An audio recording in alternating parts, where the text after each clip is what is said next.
Akkam jirtu nagaadha? Nagaa galataa waaqayyo. Miidiyaa irraatii arginee dhufne harmee Basafqaa jedhamti.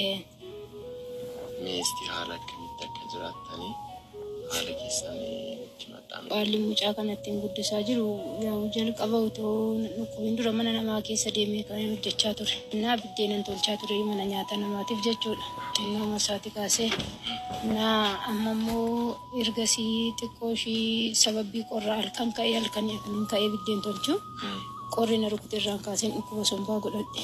Sana booddee isaan dura mucaa kana da'ee naannoo 9 qabame gara waggaa 3 wayii akkasuma dhukkube isa booddee immoo isa dadhabnaan hojii humnaa qansiraa jalqabe. Isas immoo yeroo tokko yeroo argadhan humna kun hojjedha yeroo tokko biddeen mandaraa deemee nan tolcha. Yeroo immoo hojii humna argadhus banyoota jalan hojjedha.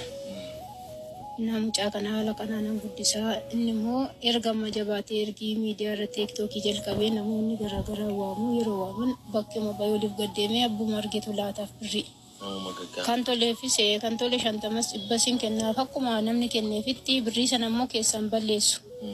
Fidee dhufee natti laata waan mana keessaa yeroo inni biddeen bitee baatee dhufu jira mucaan kun. Xinnoodhuma isaatii kaasee gargaarsa biraan qabu. Anuma tufaan rakkatee bakkaadhaas bakka abbaas bu'ee faana rakkatee guddisaa jira. Yeroo namni akkasitti fiizikaala kolaalu namaaf fayyaadha garuu keessi koo fayyaan qabu. Manni mana kiraatiin ulfaata. Birrii 1,000 gara kanatti xinnoo ishee wayya magaala keessa immoo ulfaata. Mucaan tiiktookii hojjetaa birrii qabdi firoon namti illee birrii qabdi ishiin birrii nyaatti naan jedhu. Mucaan akkasitti hojjetaa maal dhabde ishiin naan jedhu. Akkaataan irratti jiraan yeroon qarshii argatu anuma tuwaatee kuffisa. Yeroon ammoo yeroo gabuu bulus jira. Yeroo arganus jira. Suutuma yeroo argannu wanta itti fayyadamu. Yeroo dhabnu immoo agabuu keenya bulu. Yeroo dhukkubsattu yeroo sanatti ragaa. Akkana TV fa'i hin qabnu.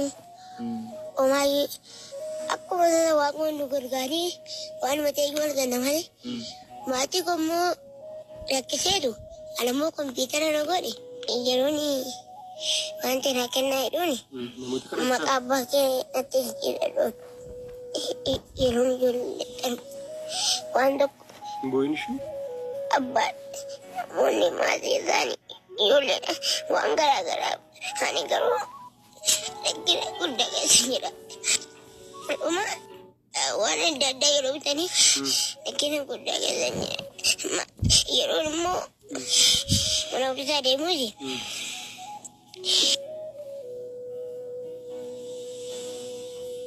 Yeroo isaanii mana ofiisaa deemani wanti bitatani maatumti koo yeroo argatan bilii kunan niqne manaa kennan bitaan wanti itti bitadha malee waan qabdaniis na kalkaalaa kanatti jabatina. Kanan jedhus immoo kanuma akka namoonni tiktokii irratti na ilaalamete ani garuu kongo seexana kamtuu dadhabee asiinis kalaanatti cufuuf deemu lakki nan dabarse hin cufu tole ka suutuma jennee reeggannaa jedhan. Laamee haadha bassuununi garee ati samaa jedhamna akkuma sirasitti mee namoonni biyya alaa fi biyya keessa jiranii namoota akkas rakkina keessa jiraniif akka gargaaruuf maallaqa nutti erguu jechuudha. Kuni qarshii 30,000dha. Maallaqa kana kan ergee namoonni maqaan isaanii akka dhahamuu hin barbaanne namoota 3tu qarshii 10,000 namootuma rakkatan biraan ga'aa jedhanii nutti erganii immoo maallaqa kana isiniif finne jechuudha. Galatooma waaqayyo sinaa eebbisu warri nu gargaaranis waaqayyo isaanii eebbisu lafa isaan hir'isanitti waaqayyo isaaniif haa guutu isinis immoo bakka dadhabbii keessa waaqayyo bakka isin hir'istanitti isiniif haa guutu.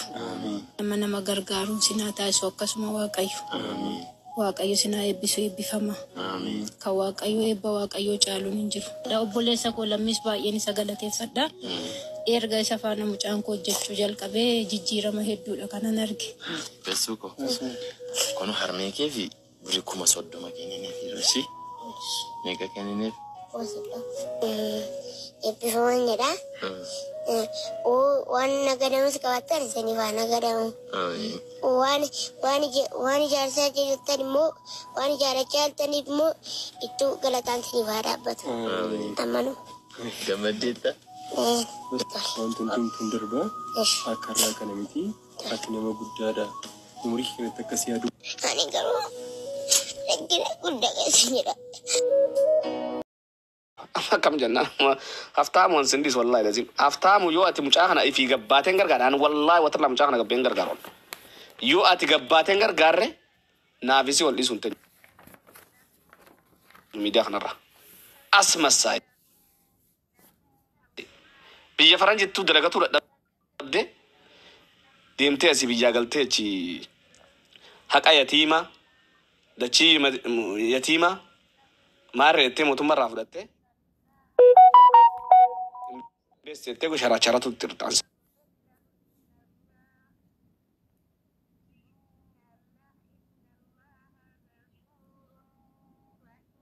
Be khashi.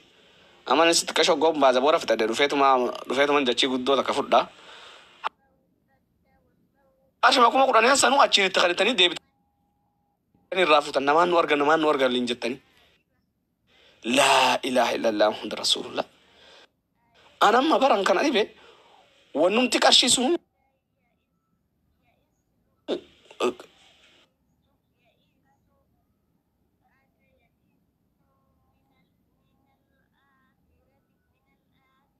akkoomiyyoo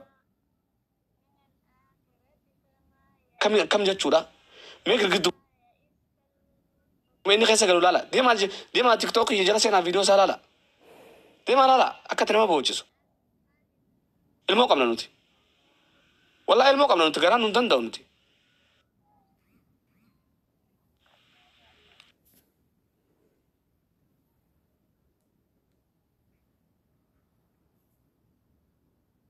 garaan nu danda'u oggoo ilmoon oggoo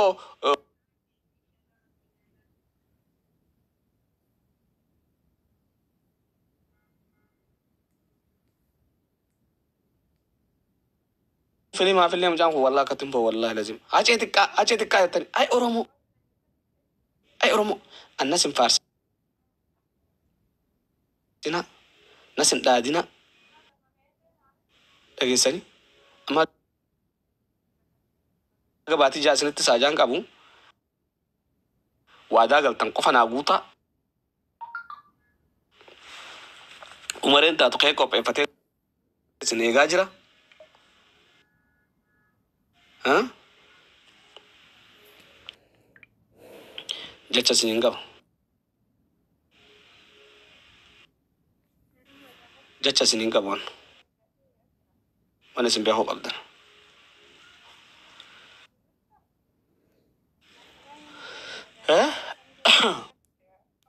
jecha sinin qaba gootaniifu kalatooma umaree kuma dhibba torba jaarsa kuma dhibba afur uma laal narraa boonsitanii isinin jedhe